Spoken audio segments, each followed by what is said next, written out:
dia selalu main dekat bilik atuk. Dia akan ambil mainan-mainan dia, bawa main kat bilik atuk. So atuk ni pula dia lepas maghrib tu dia akan tunggu isyak tu, dia akan tengoklah berita ke apa benda macam tu kan. Setengah main-main ni tiba-tiba dia campak mainan dia. Dia campak ke dia macam dia macam tolak dengan lengan tu. Dia macam kan orang marah kan, orang macam pam macam tu kan. Lepas tu dia cakap, tak nak main dengan awak, dia cakap. Dia jerit. Masa tu atuk memang dah melompat lah sebab kat dalam bilik atuk kan, atuk macam kenapa dia lari kat luar, dia cakap ni tak nak main dengan dia, muka dia buruk. Macam saya kata, ada tinggi tak dekat sana, dia tunjuk macam tu. Ada, dia cakap macam tu. Dia cakap tak nampak ke, dia jalan, dia tunjuk tau dari laluan masuk dari pagar direct tu, dia tunjuk slow-slow benda tu jalan kot. Tak nampak ke dia jalan, dia cakap macam tu, nak balik kot. Lepas tu makcik saya tanyalah pakai baju apa. Baju dia putih tapi kotor. Rambut dia panjang. Assalamualaikum, hai, saya Hafiz. Hai, saya Syuk. So, seperti biasa, Santai Chill akan membawa anda masai pengalaman kisah Misteri.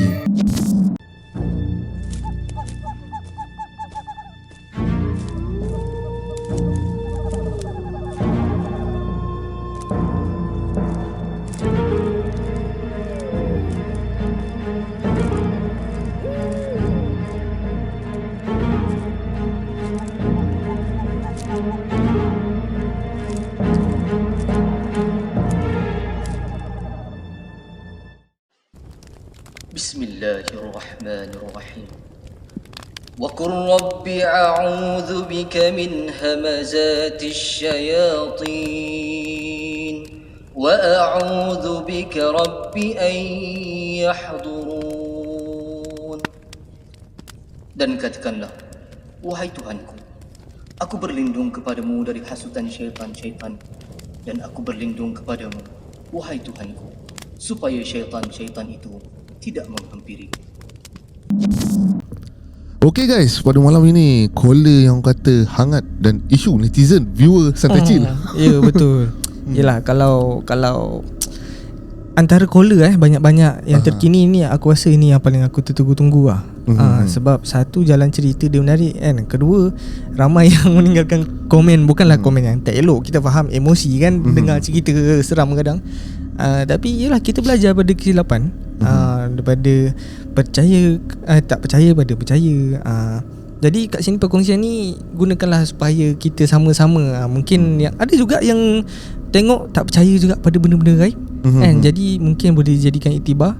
Bukanlah suruh percaya tu percaya takjub pada makhluk selain pada itulah, pada makhluk jin lah. Tapi kita nak kita tahu dan berjaga-jaga. Tapi sebelum tu jangan lupa like, share dan subscribe. Yang mana dah subscribe, thank you so much. Dan pada korang yang belum follow kita orang lagi dekat social media, boleh tekan link di bawah. Follow kita orang dekat TikTok dengan Instagram. Dan pada korang yang nak kongsi cerita seram, nak melalui call ataupun nak datang ke studio kita orang berkongsi pengalaman masing-masing, boleh bagi tahu kita orang dengan cara macam mana. Boleh di MIG ataupun boleh WhatsApp kita orang. Betul. Macam korang tahu, nama tertera di bawah. Orang kata netizen serang komen. Aku tengok banyak komen geram. Ya, faham. Sebab tu lah kita orang publishkan cerita ni. Sebab bukan orang kata kita nak minta korang marah pencerita ni, tak. Tapi cerita si pencerita ni jadikan teladan kepada anda semua yang bahawa makhluk alam sana tu benar. Ya, betul. Jadi tanpa berlengah kita bersama siapa? Assalamualaikum. Waalaikumsalam. Hai, saya Fatimah. Nak kena perkenalkan diri lagi sekali ke? Boleh tak? Nama saya Fatimah. Rakyat Malaysia tau, bukan rakyat US. Cuma itulah, saya minta maaf tau kepada yang macam tak puas hati. Sebenarnya bukan tak percaya kewujudannya, saya percaya. Cuma tak percaya benda tu jadi kat kita. Itulah dia. Sebab kita nampak dekat dalam cerita, yang dalam video-video orang berubat kan, menjerit-jerit, terbang-terbang, pengsan-pengsan kan. Tapi bila kita berubat tak berlaku macam tu. Tu yang jadi macam Betul ke macam tu sebenarnya. Minta maaf tau netizen. Subscriber semua minta maaf ya. Tengok kan, Kak Fatimah kita masih bertenang. Betul. Dan dapat menjawab dengan baik sekali. Tapi apa pun kan, kita nak ucapkan terima kasih lah kan pada orang yang mendengar cerita Kak Fatimah ni. Aku tengok respon sangat baik. Maksudnya dia dengar tu, dia responsif lah dengan cerita tu. Dia dengar betul-betul dari awal sampai habis. Okey Kak, untuk hari tu cerita sangat menarik. Jadi mungkin adakah ini sambungan daripada rentetan part 1? Bukan sambungan. Ini adalah sesuatu yang berlaku sebelum saya berubat. Tetapi benda yang lain, dengan gangguan yang lain lah sebenarnya terhadap anak sulung saya. Okey, baik. Jadi sebelum kita mulakan cerita yang kali ni, yang mana belum dengar part 1 boleh tekan lepas ni dengar dulu cerita part 1 macam mana. Jadi tanpa membuang masa Kak, kita teruskan dengan cerita yang seterusnya. Dipersilakan. Okey, cerita ni sekitar tahun 2013. Masa ni anak saya hampir setahun lah. Dia ialah saya panggil dia Nini. Nini ni di side saya ialah cucu pertama, di side suami cucu kedua. So excitement mempunyai cucu tu masih ada. Dan kedua-dua ibu bapa dan ibu bapa mertua saya masih belum pencen. Maksudnya masih muda, masih aktif kan. So memang di family saya suka pergi berkelah, aktiviti-aktiviti macam tu lah. Berkebun. Kalau bukan dekat tempat-tempat yang macam air terjun ke sungai ke, kita akan pergi macam kebun-kebun, taman-taman bunga macam tu kan. So akhirnya waktu dia nak menghampiri setahun lah, dalam 11 bulan 12 bulan 10 bulan macam tu, pertama kali saya membawa dia ke sebuah air terjun. Lepas tu masa tu dengan pakcik-pakcik dia semua okey lah, main mandi air macam tu kan, tak ada masalah. Tapi bila kita balik rumah, dah start dia macam selalu macam menghalau-halau tau. Dia macam macam tu. Anak saya ni dia ada masalah percakapan. Dia bukan speech delay, tapi dia tak boleh menyebut perkataan dengan betul. Okey. Tapi sebagai mak, saya faham lah apa yang dia nak sampaikan sebab bila dia bercakap, bila dia mengeluarkan perkataan tu, dia akan berserta dengan bunyi. Mungkin tu cara dia bagi kita faham kan. Lepas tu satu malam tu saya ingat saya tengah main dengan dia di depan pintu. Masa tu sebenarnya saya baru lepas potong kuku dia, baru balik kerja lah, tapi dah selepas maghrib. So orang tua kan tak bagi potong kuku waktu malam kan. So maksud saya fikir macam tu, macam dah tak baik lah kot macam tu kan. So masa tu saya membelakangkan sliding door, dia menghadap sliding door lah, dia menghadap saya kan. Dah potong kuku, kita main. Sambil tu saya mengajar lah dia menyebut perkataan-perkataan macam simple bola, mak macam tu kan. Setengah macam tu, tiba-tiba dia macam tunjuk ke belakang saya, dan dia macam macam tu. Dia macam nak cakap no, dia gerakkan jari telunjuk dia tu. Tapi dia tak boleh sebut no kan, tapi dia macam macam tu lah. Lepas tu saya macam pusing belakang, saya jadi meremang lah. Lepas tu saya pusing belakang, saya nampak tak ada apa-apa. Masa tu suami saya tak ada kat rumah, belum balik kerja. So saya cepat-cepat tutup pintu. Lepas tu saya mesej lah suami saya. Setiap apa yang berlaku antara saya dengan anak ni, saya memang akan mesej suami saya. Sebab kita macam kenapa macam tu. Tapi secara logiknya kita fikir budak dia belum pandai deliver apa dia nampak kan. So kita rasa memang dia nampak lah benda-benda macam tu. Budak kecil kan. Okay. So suami saya kata, siapa suruh buka, tutup lah langsir tu, sliding door tu. Okay, so kita tutup. So apabila dia dah membesar, macam banyak lah benda-benda yang dia bagi tahu kita dia nampak. Tapi dia tidak menangis. Dia langsung tak nangis, dia tidak menunjukkan ketakutan. So benda tu tak harm lah pada saya kan. Dia tak ada macam melalak-lalak macam budak nampak. So saya rasa macam okey lah budak nampak. So satu hari kita orang on the way balik ke rumah mak mertua. Kita orang melalui MRT yang boleh nampak Highland Tower tu tau. Lepas tu bila dah lalu kat situ, tiba-tiba dia mak. Lepas tu dia buat tangan yang macam terbang tu. Sambil dia buat bunyi kiki. Oh dia gelak-gelak. Dia buat bunyi macam macam tu tau. Sambil dia depan-depankan tangan. Masa tu suami saya tengah drive lah kat depan. Saya dengan dia kat belakang sebab car seat dia kat belakang. So tiba-tiba dia buat tangan macam tu. Saya terus cakap kat husband saya kan. Cakap ya awak dengar tak? So dia kata dengar. Dia tunjuk kat luar. Macam tu tau. Dia tunjuk kat luar. Lepas tu macam dia panggil saya. Lepas tu dia buat macam tu. Sambil buat bunyi tu. Saya macam sudah. Lepas tu suami saya cakap lah, nampaklah tu kot budak kan, dia cakap macam tu. Tapi bila suami saya tanya kepada ustaz, dia orang memang cakap budak boleh nampak satu. Kan saya cakap suami saya ada kawan dengan ustaz dalam dia punya silat tu kan. So budak memang boleh nampak satu. Lagi satu, dekat rumah kami macam yang saya cakap sebelum ni, dekat dengan jiran, so memang laluan. Even jiran sebelah pun, jiran sebelah memang pernah cerita dia nampak dengar bunyi jalan, tapi bila tengok tak ada kaki macam tu. So memang kita anggap laluan lah rumah kita kan. So tak ada apa. So sampailah anak saya dah setahun lebih, macam makin kerap, siang ke malam ke dia tunjuk kat kita. Dia macam tanya, kenapa kat situ? Contoh kita pergi isi minyak. So dia boleh tanya, kenapa orang tu boleh berdiri dekat atas kedai mesra tu macam tu. So saya macam orang. Lepas tu kita jadi seram lah kan. Macam tak ada. Lepas tu saya akan ajar dia macam okey, kalau nampak tutup muka, selawat, subhanallah walhamdulillah wala ilaha illallah tu baca. Tapi dia baca cara budak lah. Dia baca tapi kita tahulah sebab dia duduk dengan kita kan. So memang bila kita zikir sama-sama, oek dia tu kita faham kan. So dia dah start macam tu lah. Tapi dia still tanya, dia still macam itu tengok tu tiba-tiba out of nowhere, tiba-tiba mak tengok tu. Dia pelat-pelat, dia tak pandai cakap tu kan. Nok tu cakap macam tu. So kita tahulah, especially bila nak maghrib ataupun malam. So sampailah satu hari, masa ni saya balik kerja. Saya kerja dekat Shah Alam. Traffic you all tahulah kan macam mana.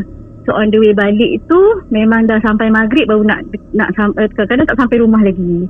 So sampai satu hari tu saya akan letak di belakang lah, kasih kat belakang. So saya drive sendiri. Lepas tu untuk interrupt dia daripada kacau saya akan bagi dia makanan. Maksudnya memang dah sediakan lah, siap-siap dekat dia. Satu bekas makanan biskut lah, makanan yang kering lah, biskut ke Coco Crunch ke macam tu. So dia akan pegang biskut tu, kalau dia nak makan dia akan ambil.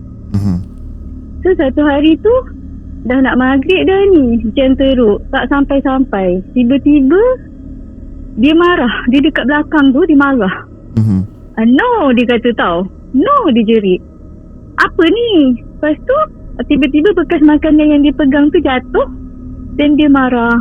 Itulah dia cakap, kan ni dah kata jangan. Dia cakap macam tu. Dan bekas makanan tu memang jatuh. Saya dah kenapa, saya pusing belakang. Dia kata dia ni nak ambil biskut kakak. Dia cakap macam tu, dia ni nak ambil biskut ni. Dia cakap. Saya tak nampak apa benda nak ambil biskut awak gitu. Tapi saya tak tanyalah dekat dia macam tu. Dalam hati je lah saya tanya. Saya kata okey, tak apa, nak makan ke? Dia kata tak nak. Tapi tak nak lah kongsi. Dia cakap macam tu kan, tak nak kongsi lah dengan dia. Saya kata tak apa, kalau tak nak makan, biarlah jatuh, nanti mak kutip. Saya cakap macam tu. Lepas tu dia macam tu kan dah jatuh. Dia merungut tau kat belakang sorang-sorang. Memang saya takut lah tu. Memang balik saya terus cakap kat suami. Lepas tu suami cakap dekat ustaz tu, ustaz kata mungkin dia nampak lah tu. Lagipun kat luar rumah waktu maghrib macam tu kan. Bila dia dah macam marah benda tu, kebetulan kita orang masa tu jam tu dekat depan masjid tau. Dia dah marah macam tu, azan maghrib. Terus dia dah macam tak ada dah marah-marah, macam tak ada dah berinteraksi dengan sesiapa. So benda tu tak harm kan. So saya tak ada lah nak bawa dia pergi jumpa ustaz ke apa, tak ada. Lagi satu, masa tu dah balik rumah, dah nak dekat isyak masa tu. Ayah saya kan belum pencen. So dia tinggal dengan saya. Ayah saya dengan mak saya PJJ tau. So waktu hari kerja ayah saya akan tinggalkan saya dengan saya sebab dia bekerja di KL, di HQ. Mak saya bekerja di rumah saya kat kampung lah. Dia selalu main dekat bilik atuk. Dia akan ambil mainan-mainan dia, bawa main kat bilik atuk. So atuk ni pula dia lepas maghrib tu dia akan tunggu isyak tu, dia akan tengoklah berita ke apa benda macam tu kan. Setengah main-main ni tiba-tiba dia campak mainan dia. Dia campak ke dia macam dia macam tolak dengan lengan tu. Dia macam kan orang marah kan, orang macam pam macam tu kan. Lepas tu dia cakap, tak nak main dengan awak, dia cakap. Dia jerit. Masa tu atuk memang dah melompat lah sebab kat dalam bilik atuk kan. Atuk macam kenapa dia lari kat luar. Dia cakap ni tak nak main dengan dia, muka dia buruk. Kita orang apa benda. Saya masa tu tengah masak nak makan malam kan. Apa benda. Lepas tu ayah saya tak apa, tak nak main dengan dia, tak payah main, ayah saya kata. So ayah saya masuk bilik, dia azan kat dalam bilik dia tu. Sebab dia pun rasa something lah. Sebab dia cakap ayah rasa meremang bila jerit macam tu. Dah lah dia tu pelat sebab ayah saya memerlukan saya untuk translate apa yang cucu dia cakap. Besar dia marah kan. Apa dia cakap, ayah saya tanya. Dia cakap dia kata dia tak nak main dengan siapa. Cakap macam tu, ingatkan ayah main dengan dia. Lepas tu kata tak, ayah tengok berita. Cakap macam tu. Tak tahulah. Saya cakap tak tahulah dia marah siapa. Saya tanya apa, tak nak main dengan dia. Dia kata muka dia buruk. Saya explain lah dekat ayah saya. Dia kata tak nak main dengan dia, ditunjuk tu. Saya cakap macam tu. Dah lah kita takut juga kan. So ayah saya azan. So okey lah. So benda tu berlarutan sebegitu je lah. Dia akan tegur, muka buruk. Tapi memang ayah dia akan ajar. Ayah dia kata kalau dia datang dekat, kalau Nini tak nak kawan dengan dia, tumbuk. Ayah saya cakap tumbuk ataupun halau. So mungkin saya rasa hari yang dia marah tu, dia campak tu, dia apply apa yang ayah dia ajar lah. Marah dia supaya jangan cakap lah tak nak main dengan awak macam tu. So saya rasa hari tu itulah yang dia buat. Sebab kita banyak kali pesan, kalau nampak, kalau dia datang dekat tak nak kawan dengan dia, tumbuk macam tu. Sebabnya ialah kita anggap budak-budak boleh nampak kan. Lepas tu tak tahu lagi dia ada gangguan. So yang seterusnya dia nampak, itulah yang dia nampak nenek dalam bilik. So dia masuk tidur, dia kata tak nak lah kat dalam bilik tu ada nenek. Dia cakap macam tu. Ada kakak tidur dekat atas katil mami, dekat atas katil mak ayah kan. Dia cakap macam tu. Saya macam apa benda. Tapi bila ayah dia masuk, ayah dia macam cakap meremang. So ayah dia akan cakap, apa pun engkau, ini rumah aku, jangan ganggu. Sebab kita orang kan anggap laluan kan. So ayah saya kata bila dia cakap macam tu, memang dia rasa macam zuk. Lepas tu dia meremang. Lepas tu habis macam tu. Sebab sebelum kita orang masuk rumah ni, kita orang dah pagar. So itu yang kita orang yakin benda tu ialah sebab laluan dia duduk dulu daripada kita kat sini kan. So macam tu lah. So hinggalah adik dia dilahirkan pada 2014. Masa ni dah makin ekstrim. So dah siang-siang hari pun dia dah contohnya saya tengah baring adik dia pukul 10 pagi. 10 pagi hari Sabtu, ayah dia tak ada, ayah dia pergi bersilat lah. Lepas tu saya cakap kat dia, boleh tak tolong pergi ambil air kat dapur. Separuh jalan je patah balik, mana airnya? Ada Uncle Atong kat dapur. Uncle Atong Upin dan Ipin tu. Saya macam sudah. Dia nampak hantu Jepun ke? Uncle Atong tu kan pakai saya itu kan dengan topi macam tu. Dia cakap lah kat saya, baju coklat, pakai kasut dalam rumah kita, pakai topi. Angkat Atong dia cakap. So dia akan ulang benda tu tau. Angkat Atong kat dapur, dia cakap macam tu. So saya macam pukul 10 pagi. Tapi bila saya cakap dekat husband saya kata tak ada apa-apa kot. Saya tak tahu lah sama ada dia tak nak saya takut ke apa. Sebab yelah, kalau saya takut, dia jauh, dia kat luar kan, macam mana dia nak ni. Tak apalah, sampailah satu hari tu saya nak keluar dengan makcik saya. Dan waktu tu kakak saya ajak keluar. So kebetulan makcik saya rumah dekat. So cakap okey lah, kenapa kita bawa je lah sekali kan. So dah sampai ambil makcik saya tu, saya ada barang tertinggal. So patah balik. So saya naik, kakak saya ni dia parking menghadap jirat Cina tau. So makcik saya pegang baby, adik Nini ni. So Nini ni dia main-main lah dekat dalam kereta tu kan. So makcik saya ni, dia tahulah, saya dah cerita-cerita lah dia nampak itu, dia nampak ini kan. So makcik saya ni pula pergi test. Dia pergi tanya, kakak ada hantu tak kat situ? Tunjuk kat jirat tu. Saya tak ajar anak saya hantu ke apa. Tapi kita orang cakap okey, ada monkey baik, monkey monyet. Ada monkey yang tak baik. Maksudnya yang selain daripada muka ni, yang kakak nampak itu monkey je. Sebab tu dia panggil kinky. Dia panggil benda tu kinky. Dia akan cakap macam kinky. Tapi dia tak pernah nangis tau. Lepas tu yang jahat monkey, yang baik malaikat. Kita orang ajar macam tu. Sebab kita anggap dia nampak benda yang kita tak nampak. So mungkin dia nampak juga benda-benda yang baik kan. Lepas tu kakak saya cakap lah, dia mana tahu hantu, cakap macam tu tau. Lepas tu makcik saya kata, ada kinky tak dekat sana? Dia tunjuk macam tu. Ada, dia cakap macam tu. Dia cakap tak nampak ke? Dia jalan, dia tunjuk tau dari laluan masuk dari pagar jirat tu. Dia tunjuk slow-slow benda tu jalan kot. Tak nampak ke? Dia jalan, dia cakap macam tu. Nak balik kot. Sudah. Masa tu saya tak ada. Kiranya ni diceritakan semula oleh kakak saya kepada saya. Lepas tu makcik saya tanyalah, pakai baju apa? Baju dia putih tapi kotor. Rambut dia panjang. Macam tu anak saya boleh cerita. Terus sejak hari itu makcik saya tak tanya dah. Dia tak tanya dah anak kau nampak apa, anak kau nampak lagi ke tak. Dia tak pernah tanya dah sampai sekarang. Sekarang ni anak saya dah darjah 5. Memang tak tanya dah. Macam kakak saya katakan, itulah, lain kali jangan ditest budak ni, cakap. Faham. Lepas tu yang menjadikan saya bawa dia pergi berubat, saya rasa something sebab ada satu hari saya tengah masak pagi juga. Masa tu saya cakap dekat dia, tolong jaga adik. Sebab saya letak adik tidur, baby. Adik dia masa tu baru 4 bulan macam tu. Saya letak atas katil tau. So kita takut tergulik-tergulik. Kan saya cakap dekat dia, okey pergi duduk dengan baby dekat katil. Dia pun masuk lah. So saya tengah masak tu, saya dengar macam giggles, macam macam tu kan. So saya tulis, saya nampak dia dekat bawah meja makan. Meja makan kan, kerusi di bawah meja makan kan, banyak dia punya kaki-kaki kerusi tu kan. Lepas tu saya macam saya tulis kali kedua, ada lagi dia memang main merangkak-rangkak kat bawah. So saya pun jerit lah, Nini jangan main kat situ. Tiba-tiba yang bawah meja tu hilang. Dan dia pun keluar, ya mak panggil ke? Macam tu. Saya macam, awak kat mana tadi? Saya tanya kat dia. Dalam bilik lah kan, mak suruh tengok adik. Dia cakap macam tu. Kau rasa memang saya berhenti masak, basuh pinggan, basuh tangan, saya call terus suami saya.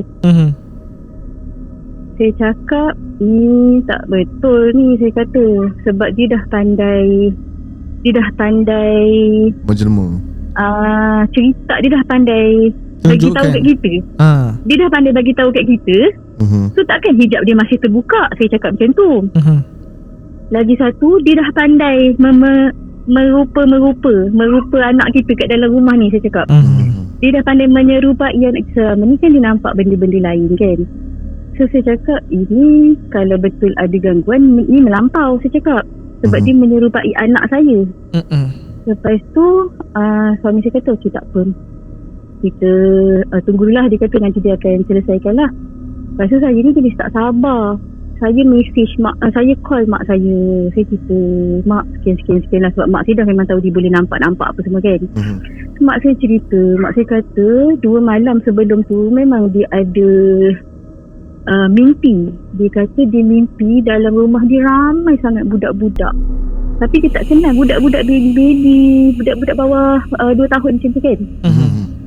Lepas tu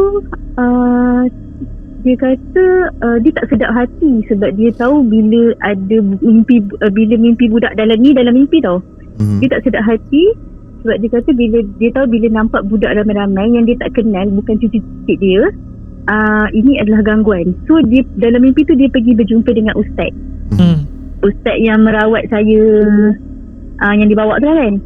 So ustaz tu bagi dia garam kasar dan ustaz tu suruh taburkan ke keliling rumah, baling ke sudut-sudut penjuru rumah. Bukan penjuru, dia suruh baling sepanjang dinding tu, tapi yang antara dinding dengan tu kan. So dalam mimpi tu mak saya buat benda tu dan dinding rumah saya runtuh. Setiap tempat yang kena garam kasar yang mak saya baling tu semua runtuh. Dinding runtuh? Dalam tu lah, dalam mimpi mak saya tu. Okay. Dalam mimpi mak saya tu.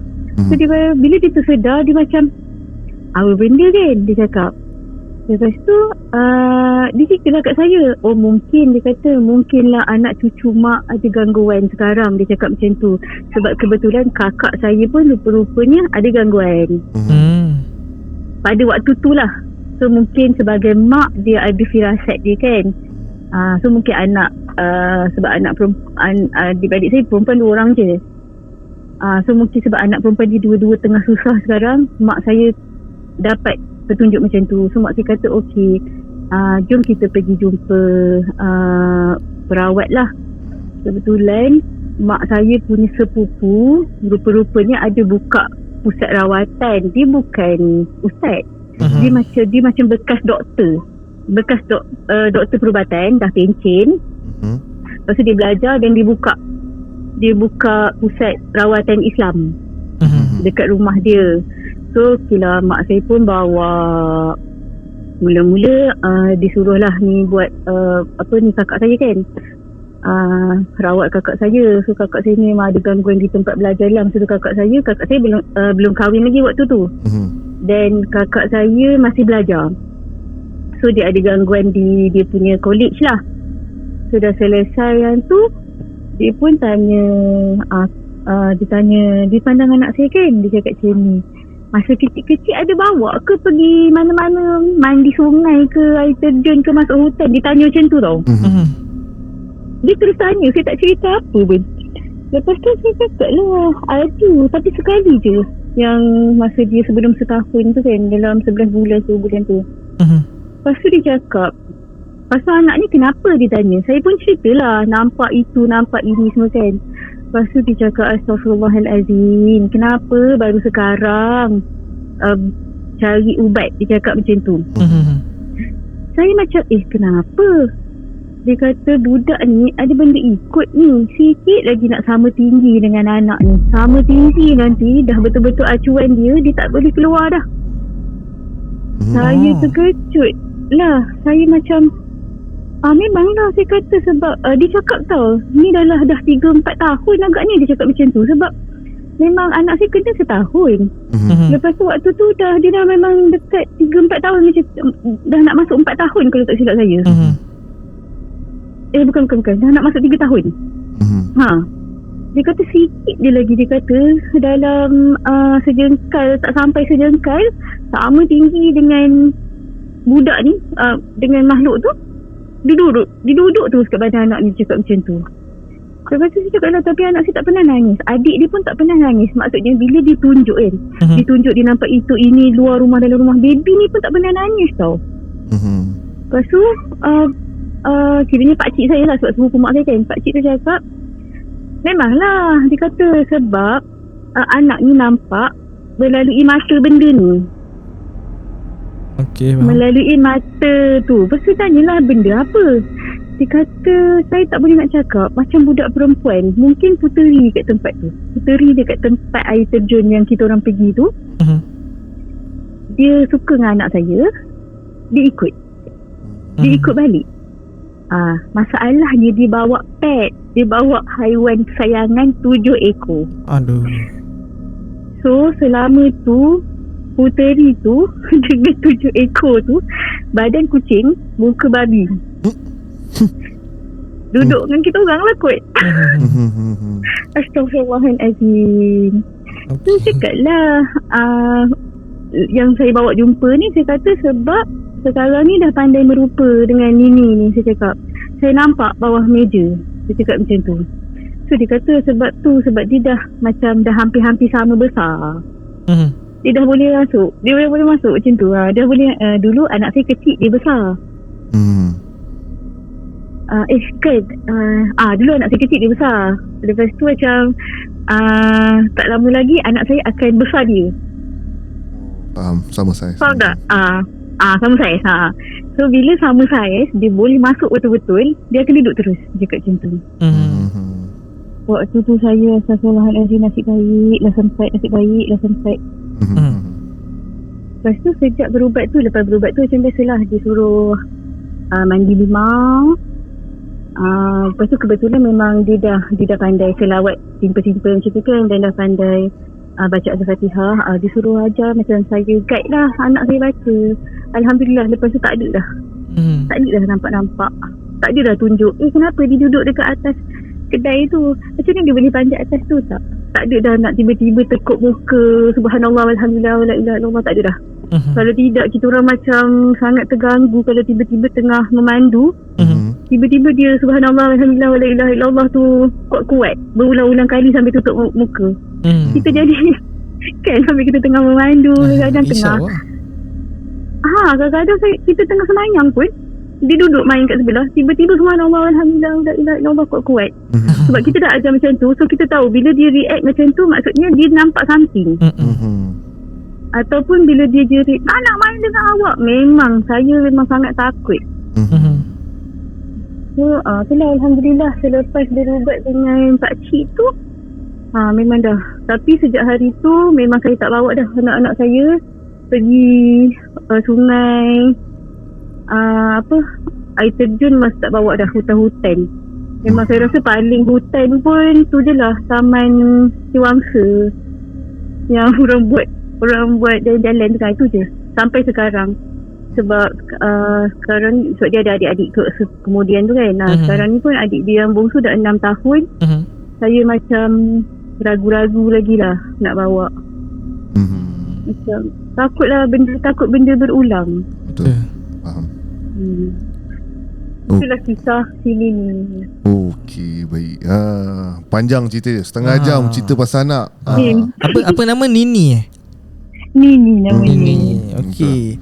So ini baguslah buat pengajaran pada mungkin yang ada anak kan, yang berkeluarga ada anak. Jadi bila jadi macam ni, ni adalah salah satunya gangguan yang kita boleh nampak tanda. Jadi saya nak tanya, masa bawa berubat tu kan dia memang dah ada sesuatu yang menumpang pada dia. Jadi kita biasa nampak orang kalau dah numpang kena rasuk ni, bila dirawat dia macam ada rasa ngerang kesakitan kan.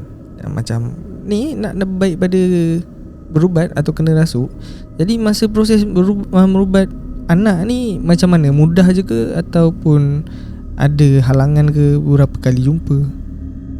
Sekali je jumpa. Yang cara dia ialah dia selesai riba anak saya. Sekarang saya kata dia buka pusat rawatan kan. So memang tidak ada macam katil spa tu.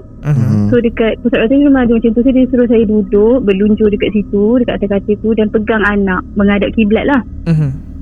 Lepas tu dia tutup kita orang. Sebenarnya nak tutup anak tu, tapi sebab saya pegang, so dia tutup saya sekali lah dengan bukan sejadah, dia macam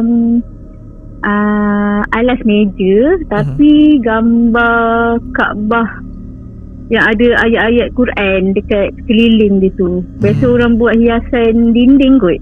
Faham. So kain tu tak adalah berat, kain ringan je. So dia tutup, lepas tu dia baca ayat-ayat yang biasa perawat baca lah, ayat-ayat Quran yang kita hafal, yang kita biasa baca.